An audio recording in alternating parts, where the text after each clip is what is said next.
How to cut etheric cords. The concept of an etheric cord is often used in spiritual or energy work to describe a perceived connection between individuals. These cords can become unhealthy or draining, and may need to be cut to restore balance or boundaries. Assuming you are seeking guidance for spiritual or energetic purposes, here are some potential steps you could take to cut an etheric cord.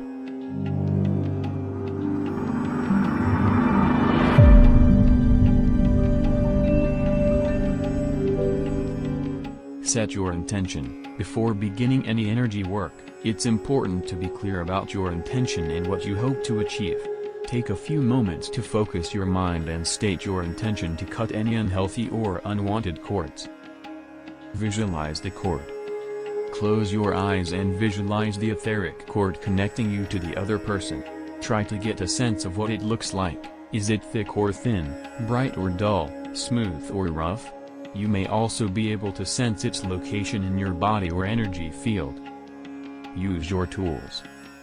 There are many different tools or techniques that people use to cut etheric cords, such as scissors, knives, or energetic swords. Choose the tool that resonates with you and visualize using it to sever the cord.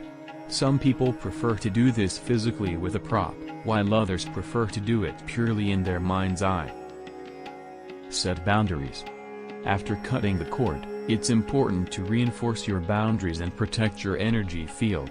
Visualize a shield of light around you or state affirmations that reinforce your boundaries and self-worth. Take care of yourself. Cutting etheric cords can be an emotionally and energetically intense process, so it's important to take care of yourself afterwards. Drink plenty of water, rest if needed, and engage in activities that help you feel grounded and centered. It may be helpful to seek the guidance of a trained therapist or counselor who can help you work through these challenges in a more grounded, evidence-based way.